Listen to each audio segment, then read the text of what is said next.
Kozhikode പേരാമ്പ്രയിൽ കുഴഞ്ഞുവീണ BLO Abdul Azeez BLO സ്ഥാനത്ത് നിന്ന് മാറ്റണമെന്നാവശ്യപ്പെട്ട് അപേക്ഷ നൽകി.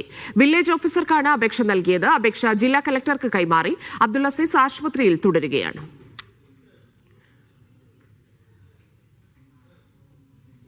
പേരാമ്പ്രയിലാണ് സംഭവം ഉണ്ടായിരുന്നത്. കഴിഞ്ഞ ദിവസമാണ് കുഴഞ്ഞു വീണത്. BLO-യായി പ്രവർത്തനം നടത്തുന്നതിനിടയിലായിരുന്നു സംഭവം. ശാരീരികമായിട്ടുള്ള ബുദ്ധിമുട്ടുകൾ കാണിച്ചുകൊണ്ടാണ് ഇപ്പോൾ BLO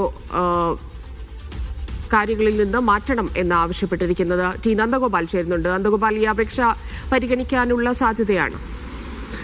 അതായത് ഇന്നലെയാണ് BLO ആയ അബ്ദുൽ അസീസ് വീട്ടിലെത്തിയ ശേഷം കുഴഞ്ഞു വീണത്. ഇദ്ദേഹത്തിന്റെ ഒപ്പമുള്ള സഹപ്രവർത്തകർ ഉൾപ്പെടെ പറഞ്ഞത് അദ്ദേഹത്തിന് മാനസിക സമ്മർദ്ദം ഉണ്ടായിരുന്നു എന്നുള്ളതാണ്. അതിനോടൊപ്പം തന്നെയാണ് ഇദ്ദേഹം തന്നെ ഈ സ്ഥാനത്ത് നിന്നും മാറ്റണമെന്ന് ആവശ്യപ്പെട്ടുകൊണ്ട് വില്ലേജ് ഓഫീസർക്ക് ഒരു അപേക്ഷ നൽകിയത്. ഈ അപേക്ഷ ഏതായാലും ഇപ്പോൾ ജില്ലാ കളക്ടർക്ക് കൈമാറിയിട്ടുണ്ട്. അദ്ദേഹം അബ്ദുൽ അസീസ് ഇപ്പോഴും സ്വകാര്യ ആശുപത്രിയിൽ ചികിത്സയിൽ കഴിയുകയാണ്. ഏതായാലും അദ്ദേഹത്തിന്റെ ആരോഗ്യസ്ഥിതി ഉൾപ്പെടെ കണക്കിലെടുത്തുകൊണ്ടുള്ള ഒരു തീരുമാനം ഉണ്ടാകുമെന്നുള്ളതാണ് നമുക്ക് ലഭിക്കുന്ന വിവരം. പക്ഷേ ഇതുമായി ബന്ധപ്പെട്ട കൂടുതൽ നടപടികൾ ഇതുവരെ ഉണ്ടായിട്ടില്ല. ഏതായാലും അബ്ദുൽ അസീസുമായി ബന്ധപ്പെട്ട നിരവധി ആളുകൾ ഇപ്പോൾ രംഗത്തെത്തുന്നുണ്ട്. പ്രത്യേകിച്ചും NGO അസോസിയേഷൻ ഉൾപ്പെടെ രംഗത്തെത്തിയിട്ടുണ്ട്. ഈ BLO-മാർ വലിയ രീതിയിലുള്ള സമ്മർദ്ദമാണ് അനുഭവിക്കുന്നത് എന്നുള്ളത് NGO അസോസിയേഷൻ തന്നെ പറയുന്നു. പ്രത്യേകിച്ചും ഇവരുടെ സമയപരിധി നീട്ടി നൽകണമെന്ന് ഉൾപ്പെടെ ആവശ്യപ്പെട്ടിട്ടും ഇതുമായി ബന്ധപ്പെട്ട യാതൊരു വിധത്തിലുമുള്ള അനുകൂല നടപടികളും ഉണ്ടായിട്ടില്ല. അതോടൊപ്പം തന്നെ ഏതെങ്കിലും വിധത്തിൽ ഇവർ ടാർഗറ്റ് എത്തിച്ചിട്ടില്ലെങ്കിൽ